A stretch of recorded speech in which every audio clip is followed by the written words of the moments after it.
తిరిగి వీసీఎన్ న్యూస్ కి స్వాగతం.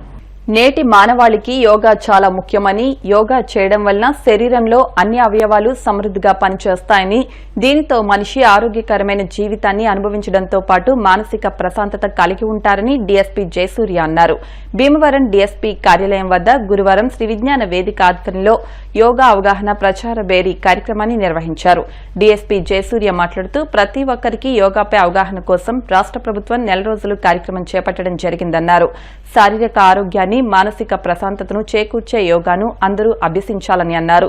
నిర్వాహకులు చెరుకువాడ రంగసాయి మాట్లాడుతూ యోగాను విశ్వవ్యాప్తం చేసేందుకు ప్రధాని మోదీ విశేష కృషి చేస్తే దాని రాష్టంలోని ప్రతి ఇంటికి చేరువచ్చేసేందుకు ముఖ్యమంత్రి చంద్రబాబు నాయుడు యోగాంధ్ర మాసోత్సవ కార్యక్రమాలను ప్రవేశపెట్టారన్నారు. ఈ నెల 21న వాడవాడలా యోగా చేయడం ద్వారా యోగాంధ్రకు సార్థకత ఉంటుందన్నారు. ఈ కార్యక్రమంలో Bhimala Sriramamurthy, I Sriramachandramurthy, doctor K Raghava, G Satish తదితరులు పాల్గొన్నారు. యోగా చేయండి, పరిపూర్ణ ఆరోగ్యం పొందండి. యోగా చేయండి, పరిపూర్ణ. యోగా డే జూన్ 21వ తారీఖున మన గౌరవ ప్రైమ్ మినిస్టర్ నరేంద్ర మోడీ గారి యొక్క చొరవ మూలంగా అది గుర్తింపు వచ్చింది యుఎన్లో, యునైటెడ్ నేషన్స్లో. అప్పటి వరకు ఎవరికి వాళ్ళు చేసుకునేవారు, కానీ మన ప్రైమ్ మినిస్టర్ గారి మూలంగా దాన్ని యోగా డేగా జూన్ 21నే గుర్తించారు. ఆ రోజున మన రాష్ట్రానికి కూడా ఆయన విచ్చేసి ఉన్నారు. ఈ యోగా డే సందర్భంగా మన రాష్ట్రంలో కోట్ల మందితో ఆ రోజున యోగా డే చేయాలని మన సీఎం గారు ప్రతిపాదించారు. దాని నిమిత్తం మన జిల్లా వ్యాప్తంగా మన జిల్లా కలెక్టర్ నాగరాణి గారు, ఎస్పీ గారు, నయీం గారు ఇద్దరూ కలిసి ప్రతిరోజు ఏదో ఒక చోట యోగాని చేయిస్తూ అందరి చేత ఈ యోగాని అందరిలో ప్రతి వాళ్ళని కూడా ప్రతి ఏరియా కూడా తీసుకెళ్తున్నారు. అలాగే ఈ సందర్భాన్ని పురస్కరించుకుని మన కేజీఆర్ఎల్ కాలేజ్ వారు నిర్వహించే యోగా డే సందర్భంగా 14వ తారీఖు ఖచ్చితంగా అందరూ విజయం సాధిస్తున్నాను మనసారా కోరుకుంటున్నాను. అలాగే దానిలో మా పోలీసు వారు కూడా పార్టిసిపేట్ చేశారు. దేశవ్యాప్తంగా ఏదైతే నరేంద్ర మోడీ గారి యొక్క పిలుపు మేరకు జూన్ 21వ తారీఖున యోగా డే జరుపుకోవడం జరుగుతుంది. దానికి జిల్లా కలెక్టర్ గారు, పోలీస్ ఎస్పీ గారు అయినటువంటి నయీం గారు, డిఎస్పీ జయసూర్య గారు వీరందరూ కూడా సహకరిస్తున్నారు. రేపు 14వ తారీఖున కేజీఆర్ కాలేజీలో జరగబోయే యోగా డేకి పురజనులందరూ కూడా పాల్గొవాలని కోరుకుంటూ ఈ కార్యక్రమం జయసూర్య గారు సహకరిస్తున్నందుకు వారికి కూడా ధన్యవాదాలు తెలియజేసుకుంటున్నాం. జరిగేటువంటి యోగా డే సందర్భంగా రాష్ట్ర ప్రభుత్వం, కేంద్ర ప్రభుత్వం, అలాగే జిల్లా కలెక్టర్ గారు, ఎస్పీ గారు ఆధ్వర్యంలో ఈ కార్యక్రమాలను నిర్వహించి అవేర్నెస్ క్యాంపు కండక్ట్ చేయడం జరిగింది. దాంట్లో భాగంగా 14వ తారీఖు కేజీఆర్ కాలేజీలో ఉదయం 6 గంటల నుంచి 7 గంటలకి విజ్ఞాన వేదిక, పోలీసు వారి సహాయకం, మా మేనేజ్మెంట్ వారి సహాయ సహకారాలతో ఈ కార్యక్రమాన్ని దిగ్విజయంగా నిర్వహించాలని ప్రారంభించాం. దానికి డిఎస్పీ గారిని మేము ఇన్వైట్ చేయడానికి వచ్చాం. ఈ సందర్భంగా కృతజ్ఞతలు తెలియదు. మన ఆరోగ్యం కోసం పురాతన కాలం నుంచి కూడా యోగా, ధ్యానం ఇవన్నీ కూడా మనకి భగవంతుడు ఇచ్చినట్టు ఇది భారతదేశంలోని ఈ సంస్కృతి ప్రారంభమయ్యి ఇతర దేశాల్లో వచ్చింది. ప్రధానమంత్రి మోదీ గారు జూన్ 21 యోగా దినోత్సవం అని చెప్పేసి ఆయన ప్రారంభిస్తే ఇవాళ మన ఇండియాలో ప్రారంభించిన ఆ కార్యక్రమం దేశవ్యాప్తంగా, ప్రపంచవ్యాప్తంగా చుట్టుముట్టింది. అటువంటి కార్యక్రమాన్ని భీమవరంలో మన జిల్లా కలెక్టర్ చంద్రబాబు నాగరాణి గారు, ఎస్పీ నయీం గారు వీళ్ళ సారథ్యంలో అన్ని చోట్ల చేయమని చెప్పేసి పిలుపునిచ్చారు. అందులో భాగస్వాములు అవుతున్నాం. ఈరోజు మన కేజీఆర్ కళాశాల భీమవరం ఎడ్యుకేషన్ సొసైటీ మేనేజ్మెంట్ వారు, అలాగే principal, staff, non teaching staff, మొత్తం లోకల్ పీపుల్ అంతా కలిపి ఇక్కడ 14వ తారీఖు ఉదయం 6 గంటల నుంచి 7 గంటల వరకు కేజీఆర్ కాలేజ్ క్యాంపస్లో నిర్వహిస్తున్నాం. డిఎస్పీ గారిని పిలిచాం మేము, వారు తప్పకుండా వస్తున్నారు. అలాగే పోలీస్ స్టాఫ్ కూడా ఉంటుంది. ఇలా ప్రతి ఒక్కళ్ళు కూడా యోగా చేయాలని కార్యక్రమంలో భాగంగా ప్రచారం చేస్తున్నాం. జిల్లాలోని ప్రభుత్వ, ప్రైవేటు కళాశాలలో విద్యను అభ్యసించి అవకాశాల కోసం ఎదురు చూస్తున్న యువతకు ఉద్యోగాలు కల్పించాలని ఐటీఐల జిల్లా కన్వీనర్ వేగేశ్న శ్రీనివాసరాజు తెలిపారు. ఉండి ప్రభుత్వ ఐటీఐలో గురువారం ఉద్యోగ మేళా నిర్వహించారు. వివిధ ప్రైవేటు కంపెనీల నుంచి హాజరైన ప్రతినిధులు, యువకులతో ఆయన మాట్లాడారు. నైపుణ్యం ఆధారంగా ఉద్యోగ అవకాశాలు లభిస్తాయని యువతకు సూచించారు. అప్రెంటిస్షిప్ విధానంలోనూ ఐటీఐ పూర్తి చేసిన యువతకు అవకాశాలు అవకాశం కల్పించాలని కోరారు. జిల్లా నైపుణ్యాభివృద్ధి అధికారి లోక్నాథ్ మాట్లాడుతూ వివిధ కంపెనీల నుంచి హాజరైన ప్రతినిధులు యువతకు మెరుగైన అవకాశాలు కల్పించాలని కోరారు. ఈ కార్యక్రమంలో ఆచంట ప్రభుత్వ ఐటీఐ ప్రిన్సిపాల్ తో పాటు ఉండి ప్రభుత్వ ఐటీఐ సిబ్బంది పాల్గొన్నారు. సుమారు 450 మంది యువకులు ఉపాధి అవకాశాలు కల్పించాలని కోరుతూ ఇంటర్వ్యూకు హాజరయ్యారు. అందరికీ నమస్కారం. ఈరోజు ఈ క్యాంపస్ రిక్రూట్మెంట్ డ్రైవ్కి విచ్చేసిన వివిధ కంపెనీల ప్రతినిధులకి అలాగే మిగతా యాజమాన్యానికి మా గవర్నమెంట్ ఐటీఐ తరపున అందరికీ ఆహ్వానం పలుకుతున్నాం. మా కమిషనర్ గారు ఇచ్చిన ఆదేశాల మేరకు ప్రజెంటు ఫ్రెషర్స్కి రిక్రూట్మెంట్ గురించి కంపెనీ రిక్వైర్మెంట్స్ను ఫుల్ఫిల్ చేసే విధంగా ఈరోజు కండక్ట్ చేస్తున్నాం. దగ్గర మన పశ్చిమ గోదావరి జిల్లాలో 18 ఐటీఐలు ఉన్నాయి, 2 గవర్నమెంటు 16 ప్రైవేటు. ఆల్మోస్ట్ ప్రతి ఐటీఐ నుంచి కూడా ఫ్రెషర్స్ అందరూ అటెండ్ అయ్యారు. అలాగే మిగతా కొంతమంది పాస్డ్ అవుట్ క్యాండిడేట్స్ కూడా అటెండ్ అయ్యారు. వీళ్ళందరికీ మీ రిక్వైర్మెంట్ ప్రకారం మీ కంపెనీ నామ్స్ ప్రకారం మీ సెలెక్షన్ ప్రాసెస్ ప్రకారం చేసుకుని వారికి ఉపాధి కల్పించడంతో పాటే మీ కంపెనీ రిక్వైర్మెంట్స్ కూడా ఫుల్ఫిల్ చేసుకోవచ్చని నేను ఆశిస్తున్నాను. అలాగే మాకు స్కిల్ డెవలప్మెంట్ నుంచి ఏపీఎస్ఎస్డిసి నుంచి డిఎస్డిఓ గారి సపోర్ట్ కానీ సెట్విన్ మేనేజర్ కానీ మిగతా మంచి రాణే ఇంజనీరింగ్ కంపెనీ నుంచి కూడా హెచ్ఆర్ జనరల్ మేనేజర్ గారు కూడా వచ్చారు ప్రత్యేకంగా. అలాగే మా ఆచంట ప్రిన్సిపల్ గారు ఉన్నారు, మా ఎంప్లాయ్మెంట్ నుంచి కిషోర్ రెడ్డి గారు ఉన్నారు. 18 ఐటీఐల నుంచి కూడా వచ్చేసిన పిల్లవాళ్ళందరినీ కూడా మీరు తీసుకొని మీ కంపెనీ రిక్రూట్మెంట్లో భాగం చేసుకోవాలని, అలాగే మీకు మాకు ఉన్న బ్రిడ్జ్ ఎప్పుడు రెగ్యులర్గా జరిగేదే కాబట్టి ఇక్కడ అందరూ పెద్దవాళ్ళు ఉన్నారు కాబట్టి సమయానుకూలంగా నేను కూడా తక్కువ మాట్లాడుతున్నాను. మీరు కూడా మా మిగతా డ్రైవ్స్లో అన్నింటిలాగా సపోర్ట్ చేస్తూ ఈ డ్రైవ్ కూడా గ్రాండ్ సక్సెస్ చేయాల్సిందిగా కోరుకుంటున్నామండి. ఈ గొప్ప అవకాశం ఇచ్చిన ప్రిన్సిపల్ గారికి, అలాగే మన చండ ప్రిన్సిపల్ గారికి, చైర్మన్ గారికి అందరికీ కూడా ధన్యవాదములండి. నా ధన్యవాదాలు చెప్తున్నాను. ఎందుకంటే మిగతా ఈ 2 జిల్లాల్లో మేము తిరుగుతున్న జాబ్ మేళాలకి ఇప్పుడు వచ్చిన ఇన్ని కంపెనీల కంటే చాలా తక్కువ వచ్చాయి. ఐటీఐ పిల్లలు కూడా మేము వెళ్తే ఒక 100 మంది 150 మంది అటెండ్ అవుతున్నారు తప్పించి ఇంత క్లౌడ్ కూడా రావడం ఇక్కడే ఎక్కువ చూస్తున్నాను. దీనికి కారణం ఏంటంటే మన ప్రిన్సిపాల్ గారు శ్రీనివాసరాజు గారి చొరవే దీనికి. వీళ్ళందరినీ కూడా మీ కంపెనీల్లో మిగతా డిగ్రీ కాలేజీల వాళ్ళకంటే వాళ్ళకి అంత అనుభవం ఉండదు. వీళ్ళు ఐటీఐ కాబట్టి టెక్నికల్గా మీకు అంత చాలా ఎక్కువ అవసరం ఉంటుంది కాబట్టి చిన్నవి ఉన్న వాళ్ళందరినీ కూడా మంచిగా సెలెక్ట్ చేసుకుని ఇమీడియట్గా సెలెక్ట్ చేసిన వెంటనే మాకేంటంటే లిస్టులు మాకు ఇవ్వట్లేదు ఎవరు కూడా. అది కూడా సాయంత్రానికల్లా ఎంతమంది సెలెక్ట్ అయ్యారు అది కూడా ఇస్తే మేము పంపించుకోవడం కూడా అవకాశం ఉంటుంది. మీ అందరికి మంచి కంపెనీలు వచ్చాయి కాబట్టి ఆల్ ది బెస్ట్ చెప్తే పిల్లలందరికీ కూడా. భీమవరంలోని శత వార్షిక రూపాంతర దేవాలయంలో వైఎంసీఏ ఆధ్వర్యంలో మెగా క్రిస్టియన్ బుక్ స్టాల్ ను రెవరెండ్ అశోక్ కుమార్ ప్రారంభించారు. ఈ కార్యక్రమానికి pastor reverend Pratap, reverend Johannes, local organiser Nalli Prem Kumar, NRI Addanki Ravi, సంఘ పెద్ద ఉదయ్, రూపాంతర దేవాలయ chairman Karnakar, construction committee chairman Kamal Raj తదితరులు పాల్గొన్నారు.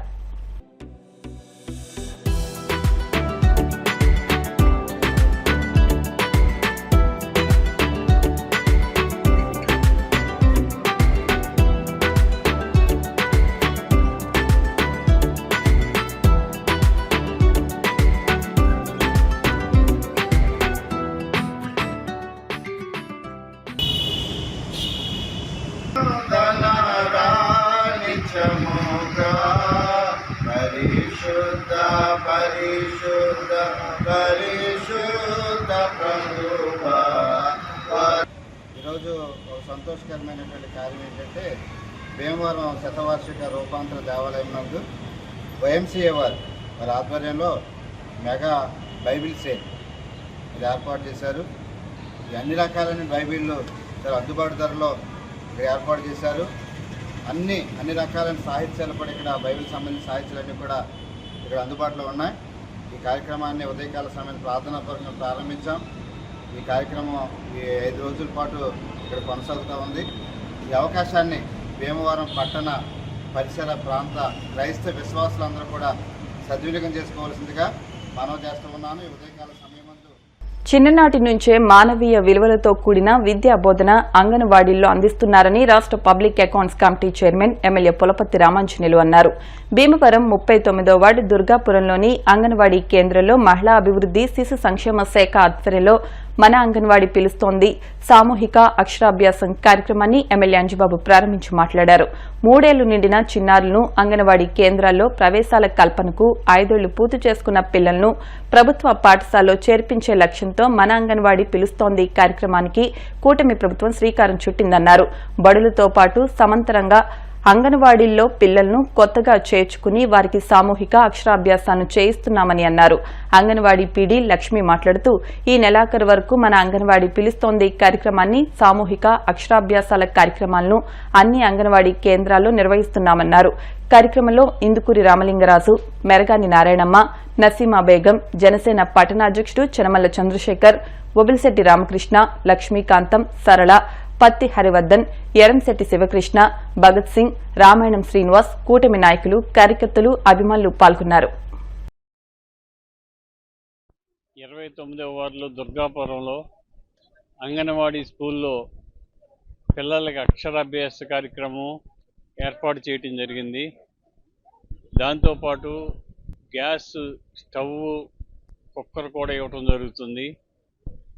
3 సంవత్సరాల నుంచి 6 సంవత్సరాల లోపు పిల్లలకి ఇక్కడ ట్రైనింగ్ ఇచ్చి వాళ్ళకి ఆహారం పెట్టి పోషకాహారం పెట్టి వాళ్ళని చదివించి ఫస్ట్ క్లాసు పంపించడానికి కావలసిన అర్హత అన్నీ కూడా చదువుకుంటానికి కావలసిన అర్హతలన్నీ కూడా ఇక్కడే వాళ్ళకి నేర్పించి ఉచితంగా అన్ని సౌకర్యాలు, భోజనం, బట్టలు అన్ని సౌకర్యాలు ఏర్పాటు చేసి వాళ్ళకి పాలు, గుడ్లు అన్నీ కూడా ఇవ్వడం జరుగుతుంది. కార్పొరేట్ స్కూల్స్లో చదువుకోవాలంటే బోల్డ్ ఖర్చు అవుతుంది. 1 రూపాయి ఖర్చు లేకుండా ఈ పిల్లల్ని అంగన్వాడీ స్కూల్స్లో 3 సంవత్సరాల నుంచి 6 సంవత్సరాల లోపు పిల్లల్ని చేర్పించినట్లయితే ఈ కార్యక్రమం వల్ల మీకు మేలు జరుగుతుంది. ఈరోజు ఈ దుర్గాపురంలో 15 మంది పిల్లల్ని ఈరోజు అక్షరాభ్యాస కార్యక్రమం చేయడం జరుగుతుంది. ఇవన్నీ చేయించి మీకు అన్ని ఏర్పాట్లు చేసే కేంద్రం అంగన్వాడీ కేంద్రం. అంగన్వాడీ స్కూల్స్లో పిల్లలకు కావలసిన సకల సౌకర్యాలు కూడా ఏర్పాటు చేయడం జరుగుతుంది. పూర్వ ప్రాథమిక విద్య అంటే ప్రాథమిక విద్యలో మనం అంటే స్కూల్లో జాయిన్ చేసే ముందే పిల్లలకి కొంత అక్షర జ్ఞానం, అంకెల జ్ఞానం ఇవన్నీ కూడా చుట్టూ ఉన్న పరిసరాల్ని పరిచయం చేయడం కోసం ఏర్పాటు చేయబడింది పూర్వ ప్రాథమిక విద్య. అయితే క్రమేపీ అంగన్వాడీ సెంటర్స్లో పిల్లల హాజరు అనేది తగ్గిపోతూ వస్తూ ఉంది. ఒకప్పటి కంటే ఎక్కువగానే ఆహార పదార్థాలు అంగన్వాడీ కేంద్రాల నుంచి తల్లులకి కానీ పిల్లలకి కానీ సరఫరా చేస్తూ ఉన్నారు. ఈ కార్యక్రమంలో భాగంగా ఈరోజు పిల్లలకి అక్షరాభ్యాసాలు చేయించడం జరుగుతుంది. అదేవిధంగా అంగన్వాడీ కార్యకర్తలందరూ వాళ్ళ ఏరియాలో అంటే అంగన్వాడీ పరిధిలో వచ్చే కుటుంబాలని విజిట్ చేసి ఎవరైతే 3 సంవత్సరాలు, 4, 5 సంవత్సరాల పిల్లలు ఉన్నారో వాళ్ళని అంగన్వాడీ కేంద్రంలో జాయిన్ చేయడానికి తల్లుల్ని ప్రేరేపించమని ఈ వారం రోజులు ఇల్లు తిరిగి అంగన్వాడీ కేంద్రాల్లో నమోదు చేయించాలని ఈ అంగన్వాడీ పిలుస్తోంది కార్యక్రమం ఏర్పాటు చేయడం జరిగింది. అంటే వాళ్ళ అక్షరాలు రాయడానికి, అంకెలు వేయడానికి, అలాగే రంగులు దిద్దడానికి ఇవన్నీ కూడా వర్క్ బుక్స్ ఇస్తోంది. బడియేడు పిల్లలను పాఠశాలలో చేర్పించే బాధ్యత తల్లిదండ్రులు, ఉపాధ్యాయులపై ఉందని అఖిల భారత శోభన్ బాబు సేవా సమితి అధ్యక్షుడు బట్టిప్రోలు శ్రీనివాసరావు అన్నారు. భీమవరం గునుపూడి శ్రీ ఉమా సోమేశ్వరం మున్సిపల్ హైస్కూల్లో శ్రీ విజ్ఞాన వేదిక ఆధ్వర్యంలో బాలల్లారా బడికి రండి, ప్రభుత్వ పాఠశాలలో చేర్పించాలంటూ సదస్సు, విద్యార్థులకు విద్యా సామాగ్రి అందించే కార్యక్రమాన్ని నిర్వహించారు. ప్రభుత్వం ప్రాథమిక విద్య నుంచి ఉన్నత విద్యకు పెద్దపీట వేస్తోందని, విద్యకు సంబంధించిన విద్యా సామాగ్రిని ఉచితంగా అందిస్తోందని శ్రీనివాస్ అన్నారు. హైస్కూల్ హెచ్ఎం మురళి మాట్లాడుతూ ప్రభుత్వ పాఠశాలలోనే నాణ్యమైన విద్య అందుతోందని, తల్లిదండ్రులు తమ పిల్లలను ప్రభుత్వ బడిలో చేర్పించాలన్నారు. నిర్వాహకులు చెరుకోడ రంగసాయి మాట్లాడుతూ ప్రభుత్వం విద్యకు ప్రత్యేక స్థానం కల్పించిందని, ప్రభుత్వంతో పాటు స్వచ్ఛంద సంస్థలు కూడా మరెన్నో ప్రోత్సాహకాలు అందిస్తున్నారని, బడియేడు పిల్లలందరూ చదువుకోవాలని అన్నారు. అనంతరం 26 మంది విద్యార్థులకు నోటు పుస్తకాలు, పెన్సిల్, పెన్నులు అందించారు. కార్యక్రమంలో ఉపాధ్యాయులు VM Radhakrishna, G Ramesh, A Durgaprasad, CH Satyanarayana, CH David పాల్గొన్నారు. స్కూల్ రీఓపెనింగ్ డే సందర్భంగా బాలలారా బడికి రండి అనేటువంటి కార్యక్రమంలో భాగంగా మన పాఠశాలలో జాయిన్ అయినటువంటి 6వ తరగతిలో జాయిన్ అయినటువంటి విద్యార్థులందరికీ కూడా శ్రీ విజ్ఞాన వేదిక ఆధ్వర్యంలో పిల్లలకి అందరికీ కూడా ప్రోత్సాహకంగా పుస్తకాలు అలాగే పెన్సిళ్ళు పెన్నులు అన్నీ కూడా అరేంజ్ చేసి వాళ్ళని ప్రోత్సహిస్తున్నటువంటి శ్రీ విజ్ఞాన వేదిక కన్వీనర్ గారికి అలాగే ఆ సంఘానికి సంబంధించినటువంటి సభ్యులందరికీ కూడా ఎస్యుఎస్ మున్సిపల్ హై స్కూల్ పాఠశాల తరఫున ప్రత్యేకంగా ధన్యవాదాలు తెలియజేస్తాను. ఈ రోజున స్కూల్ పునఃప్రారంభమయ్యాయి కాబట్టి మీరందరూ బాగా చదువుకొని ఈ స్కూల్కి పేరు ప్రఖ్యాతులు తేవాలని కోరుకుంటున్నాను. అలాగే అధ్యాపకులందరికీ నా నమస్కారాలు. బాలల్లారా బడికి రండి, బడియుడు పిల్లలను తల్లిదండ్రులు ప్రభుత్వ పాఠశాలలో చేర్పించండి అనే నినాదంతో రాష్ట్ర ప్రభుత్వం కార్యక్రమాన్ని ఏర్పాటు చేసింది.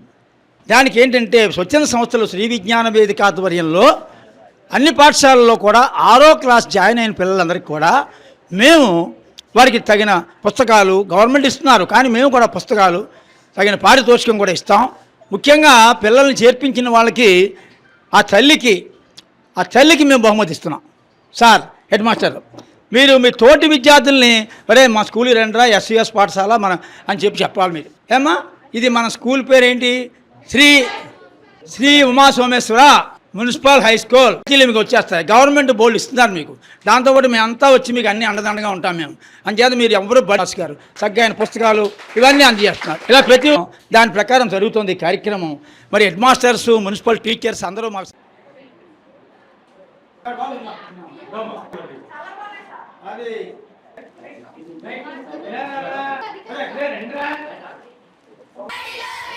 అనగా ప్రభుత్వ పాఠశాలలోకి క్రమం తప్పకుండా పాఠశాలకు వస్తానని బాగా చదువుకుని అభివృద్ధి పదంలో ఉంటానని చదువుల తల్లి. విద్యార్థులను నిరుద్యోగులను కూటమి ప్రభుత్వం మోసం చేసిందని, కూటమి ప్రభుత్వం మోసాన్ని ప్రజలకు తెలియజేసేందుకు ఉదయం 9 గంటలకు జిల్లా కలెక్టర్కు వినతిపత్రం అందజేస్తామని వైఎస్సార్సీపీ పశ్చిమ గోదావరి జిల్లా యువజన విభాగం అధ్యక్షులు చిగురుపాటి సందీప్ తెలిపారు. భీమవరంలో జరిగిన మీడియా సమావేశంలో సందీప్ మాట్లాడుతూ అనేక అబద్దాలు చెప్పి కూటమి అధికారంలోకి వచ్చిందని, అధికారం చేపట్టి ఏడాది గడిచినా ఇప్పటి వరకు ఒక్క నిరుద్యోగికి కూడా నిరుద్యోగ భృతి ఇవ్వలేదని, ఇతర హామీలను అమలు చేయలేదని ఆరోపించారు. ఇప్పటికైనా ప్రభుత్వం ఎన్నికలకు ముందు ప్రజలకు ఇచ్చిన హామీలను అమలు చేయాలని, అప్పటి వరకు తమ పోరాటం ఆగదని స్పష్టం చేశారు. సమావేశంలో విద్యార్థి విభాగం జిల్లా అధ్యక్షులు అభిషేక్, ఉపాధ్యక్షులు టి సూర్యారెడ్డి, యువజన విభాగం మండల అధ్యక్షులు సంతోష్, కూనపురాజు, ఫణివర్మ, బొంతు జానీ తదితరులు పాల్గొన్నారు. మరి ఈరోజు ఈ ప్రెస్ మీట్ పెట్టడానికి ముఖ్య కారణం ఏంటంటే రేపొద్దున్న 13వ తారీఖున వైఎస్ జగన్మోహన్ రెడ్డి గారు ఆదేశాల మేరకు విద్యార్థి విభాగం తర్వాత యువజన విభాగం 2 విభాగాలు కలిపి రాష్ట్రంలో చంద్రబాబు నాయుడు ఎలక్షన్లో ఇచ్చిన హామీలు ఏదైతే సూపర్ 6 మరియు నిరుద్యోగ వృద్ధి, తర్వాత ఫీజు రింబర్స్మెంటు, గవర్నమెంట్ జాబ్ నోటిఫికేషన్లు, తర్వాత స్వయం ఉపాధి రుణాలు, విభజన చట్టం, ప్రత్యేక హోదా, ఈ అన్నిటి మీద కూడా, ఎందుకంటే ఇవన్నీ కూడా ఎప్పుడు కూడా విద్యార్థులకి యువతకి సంబంధించిన విషయాలే కాబట్టి సంవత్సర కాలం పాటు అన్నీ కూడా కాలయాపన చేసుకుంటా ఈ రోజుకి కూడా ఏది కూడా నెరవేర్చకుండా జనాలు మభ్య పెడతా ఎప్పుడూ కూడా డైవర్షన్ పాలిటిక్స్ చేస్తా ప్రతి చిన్నదానికి కూడా ఈరోజు యువత రోడ్డు మీదకి రానివ్వకుండా అక్రమమైన కేసులు పెట్టి అక్రమంగా వాళ్ళని జైల్లో పెట్టించి చాలా ఇబ్బందులు గురి చేస్తూ ఎటువంటి వాడు కూడా బయటకు వచ్చి మాట్లాడే విధంగా లేని విధంగా ఎప్పుడూ లేనంత దారుణమైన పరిస్థితులు ఈరోజు ఆంధ్ర రాష్ట్రంలో నెలకొన్నాయి.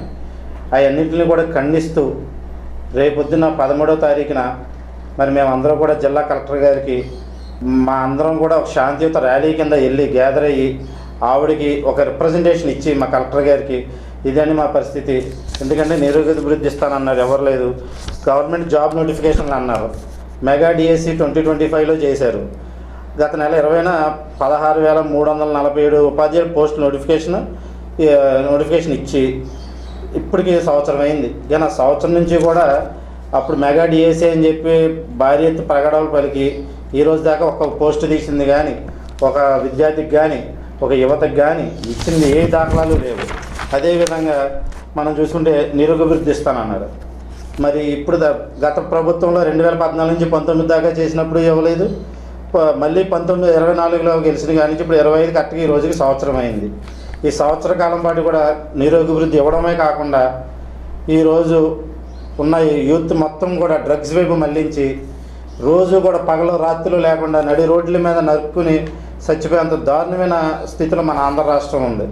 కాబట్టి అన్నింటినీ కూడా మేము ఒక రిప్రజెంటేషన్ కింద రేపొద్దున్న కలెక్టర్ గారికి ఇవ్వడానికి మాతో పాటు అన్ని విద్యార్థి సంఘాలు యువత అందరూ కూడా స్వతంత్రంగా వచ్చి కార్యక్రమంలో పాల్గొనమని మీడియా ముఖ్యంగా మీ అందరికీ తెలియజేస్తున్నాను. ఈ కూటమి ప్రభుత్వం వచ్చి ఏడాది పూర్తవుతుంది. ఈ ఏడాది పూర్తయినా సరే ఈ సూపర్ 6 హామీలు నెరవేర్చకుండా ఈ కూటమి ప్రభుత్వం విద్యార్థుల మీద కేసులు పెట్టడం, అలానే వాళ్ళకి జరిగిన అన్యాయం గురించి వచ్చి రోడ్డు మీదకి వస్తుంటే కేసులు పెడుతున్నారు. ఈ రెడ్ బుక్ రాజ్యాంగం వల్ల సుమారు ఇప్పటికి ఏడాదికి 500 మంది విద్యార్థుల్ని కేసులు పెట్టడం జరిగింది. అలానే ఈ కూటమి ప్రభుత్వం ఏ హామీ కూడా సరిగ్గా చేయదు. అలానే ఉన్న డబ్బులు ఏదైనా అడిగితే డబ్బులు లేవు అన్నాం. విద్యార్థులు ఎంతోమంది విద్యార్థులు ఏడాది విద్య పూర్తి చేసుకుని ఆ ఫీజు రియంబర్స్మెంట్ అయ్యాక చాలామంది విద్యార్థులు రిలయన్స్లో పనిచేయడం, హెరిటేజ్లో పనిచేయడం, వాళ్ళ సర్టిఫికెట్లు రాక ఇట్లో పనిచేస్తున్నారు. ఏదైనా అడిగితే రియంబర్స్మెంట్ వేయలేదు. అలానే తల్లిదండ్రులకి పాపం వాళ్ళు బయట నుండి వెళ్ళాలంటే 10 రూపాయలు వడ్డీ వాళ్ళు తెచ్చుకోలేక ఆ టైప్ నుండి ఆ ఏ అయితే ఉన్నాయో ఆ సర్టిఫికెట్స్ తెచ్చుకోక వాళ్ళు పాపం పిల్లలు ఇలా ఇటువంటి సిచ్యువేషన్లో ఉన్నారు. అందుకని చాలామంది అంటూ ఉన్నారు, బాబు షూరిటీ మోసం గ్యారంటీ. ఇదే జరుగుతుంది ఎక్కడైనా సరే. పిల్లలకి ఆ బకాయిలు చెల్లించగా ఈరోజు ఎంతోమంది విద్యార్థులు రోడ్డు మీద పడి నిరసన తెలియజేస్తున్నారు. అలా చేసినా సరే విద్యార్థులు తీసుకెళ్లి స్టేషన్లో పెట్టి కేసులు కడుతున్నారు. ఈ ఏడాది పూర్తయినప్పటికీ మా వైసీపీ ప్రభుత్వంలో 18,663.44 కోట్ల రూపాయలు ఏడాది పూర్తయినప్పటికీ వెంటనే నేరుగా ప్రతి పిల్లవాడి అకౌంట్లో పడేది ప్రతి ఏడాది అయినప్పటికీ. కానీ ఈ ప్రభుత్వం చూసుకున్నప్పటికీ ఏమీ లేక పిల్లలందరూ కూడా చాలా ఇబ్బందులు పడి చాలామంది పిల్లలు కూడా చదువు మానేసి పాపం ఏదో చిన్న పనులు చేసుకుంటున్నారు. విద్యార్థి విభాగం నుండి అలానే యువజన విభాగం నుండి సందీప్ అన్య మేము కూడా వెళ్ళి శాంతియుక్తంగా ఆ ర్యాలీ కింద వెళ్ళి కలెక్టర్ గారికి వినతి పత్రం ఇవ్వడం జరుగుతుంది. నేటికి కూటమి పార్టీ అధికారంలోకి వచ్చి ఏడాది అయితే పూర్తయింది. ఏదైతే పథకాలు ఇస్తానన్నారో తల్లికి వందనం ఈరోజు 12వ తారీఖున ఈరోజు ఇవ్వడం జరుగుతుంది. అది కూడా 20 లక్షల మంది విద్యార్థులకి మైనస్ చేసి, అంటే 67 లక్షల మందికి 8,745 కోట్ల చిల్లర అమౌంట్ అయితే రిలీజ్ చేశారు. నార్మల్ అసెంబ్లీలో వచ్చిన అమౌంట్ అయితే 9,500 కోట్లు అయితే అప్పచెప్పారు. నారా లోకేష్ గారు 655 కోట్లు ఎటు మళ్లించారని చెప్పి మేము నారా లోకేష్ గారిని ప్రశ్నిస్తున్నాం ఈ మీడియా ముఖంగా. మండల కేంద్రమైన ఉండిలోని కూనపరాజు అప్పలరాజు సీతమ్మ లైన్స్ ఆడిటోరియంలో ఉండి లైన్స్ క్లబ్ నూతన కార్యవర్గం విఘ్నేశ్వర పూజ కార్యక్రమం నిర్వహించింది. అనంతరం జరిగిన సమావేశానికి క్లబ్ ప్రెసిడెంట్ సత్తి బ్రహ్మారెడ్డి అధ్యక్షత వహించారు. ఈ సందర్భంగా క్లబ్ కార్యదర్శి ముదునూరు శివరామరాజు మాట్లాడుతూ 2025-2026 సంవత్సరానికి అధ్యక్షులుగా డాక్టర్ గాదిరాజు రంగరాజు, కార్యదర్శిగా పెనుమస రంగప్రసాద్ రాజు, కోశాధికారిగా పెనుమస వెంకట జగన్నాథరాజును ఏకగ్రీవంగా సభ్యులు ఎన్నుకున్నట్లు తెలిపారు. వీరు జూలై 1వ తేదీ నుంచి బాధ్యతలు స్వీకరిస్తారని తెలిపారు. ఈ సందర్భంగా నూతన అధ్యక్షులు డాక్టర్ గాదిరాజు రంగరాజు మాట్లాడుతూ తన్ను ఏకగ్రీవంగా అధ్యక్షులుగా ఎన్నుకున్నందుకు ధన్యవాదాలు తెలిపారు. లయన్స్ క్లబ్ ప్రతిష్ట ఇనుమడింపు చేయడానికి కృషి చేస్తానని తెలిపారు. ఈ కార్యక్రమంలో రుద్రరాజు నర్సరాజు, రాము, సీతారామరాజు, మహంకాళి, అప్పలరాజు, సుబ్బరాజు, హరినాథరాజు, వెంకటేశ్వరరాజు, నరసింగరావు, కాశీ విశ్వేశ్వరరావు, సుబ్రహ్మణ్యం రాజు, రామచంద్రరాజు, వెంకటరాజు తదితరులు పాల్గొన్నారు. లయన్స్ క్లబ్ 2025-26 సంవత్సరానికి గాను నూతన కార్యవర్గం మరి ఉండి లయన్స్ క్లబ్ అందరూ కూడా కలిసి ఏర్పాటు చేసుకోవడం జరిగింది.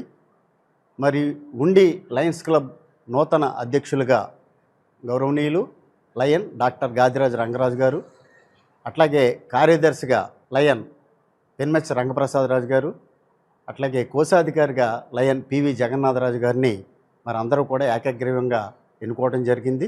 వారు కూడా ఈ సంవత్సరం అన్ని కార్యక్రమాలు చేయడానికి వారు కూడా ఆమోదించినందుకు ఈ సందర్భంగా వారందరికీ కృతజ్ఞతలు తెలియజేస్తూ ఇదంతా ఏకగ్రీవంగా జరిగినందుకు ఉండి లయన్స్ క్లబ్ టీం అందరికి కూడా ప్రత్యేకమైన అభినందనలు, కృతజ్ఞతలు తెలియజేస్తున్నాం. ఈరోజు ఉండి లయన్స్ క్లబ్ నూతన కార్యవర్గం ఎంపికైంది సభ్యుల చేత. పూజా కార్యక్రమం జరిగింది. జూలై 1వ తేదీ నుంచి కొత్త కార్యవర్గం అమల్లోకి వస్తుంది. సేవా కార్యక్రమాలు ప్రారంభిస్తాం. జూలై 1వ తేదీన డాక్టర్స్ డే, ప్రతి ఏటా కూడా ఉండి లయన్స్ క్లబ్ తరఫున డాక్టర్స్ చేస్తున్నాము. తొలి కార్యక్రమం ఉండి పిహెచ్సిలో డాక్టర్స్ డే తోటి నూతన కార్యవర్గం చేత ఈ కార్యక్రమం సేవా కార్యక్రమం ప్రారంభిస్తున్నాం. ఈ ఏడాది కూడా మరి ఉండి నూతన కార్యవర్గం గత ఏడాది మాదిరిగానే సేవా కార్యక్రమాలు చేస్తామని మీకు ఈ సందర్భంగా అధ్యక్షుడిగా నేను తెలియజేస్తాను. వార్తలు ముగించే ముందు ముఖ్య అంశాలు మరొకసారి.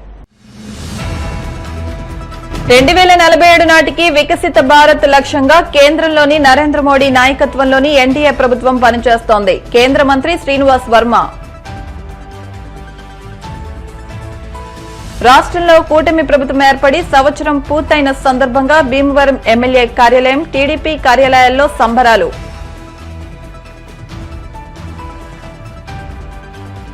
వైఎస్ఆర్సీపీ భీమవరం నియోజకవర్గ ఇన్ఛార్జిగా చెనమిల్లి వెంకట్రాయుడు నియామకం. శుభాకాంక్షలు తెలిపిన పార్టీ నాయకులు. భీమవరం పిఎస్ఎన్ గర్ల్స్ హై స్కూల్లో డొక్కా సీతమ్మ మధ్యాహ్న భోజన పథకాన్ని ప్రారంభించిన MLA Anjubabu, joint collector Rahul Kumar Reddy. ఈ వార్తలు ఇంతటితో సమాప్తం. మరిన్ని వార్తల కోసం BCN digital YouTube channel, Facebook page ను ఫాలో అవ్వండి. అప్డేట్ వార్తల కోసం ప్లీజ్ సబ్స్క్రైబ్.